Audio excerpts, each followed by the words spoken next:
Seeing Tyre Sensors Not Detected? Check Handbook on your 2014 Ford Focus.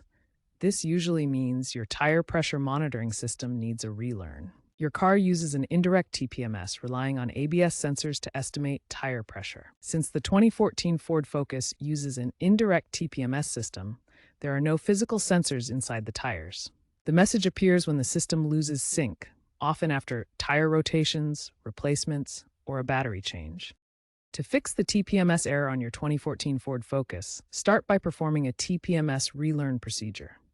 First, ensure your tires are properly inflated to the recommended 32 to 35 psi. Check each tire's pressure and adjust as needed. Next, drive your vehicle at a steady speed of 25 to 30 miles per hour for 10 to 20 minutes, keeping the steering wheel straight. This allows the TPMS system to recalibrate and establish new baseline wheel speeds. Refer to your owner's manual for specific relearn instructions. These often involve navigating through the car's info menu using the steering wheel buttons. Follow the on-screen prompts to initiate the TPMS Learn mode. If the TPMS error persists after completing the relearn procedure, consider having the ABS module checked by a professional mechanic. Corroded wiring or module issues can also cause this problem and may require replacement.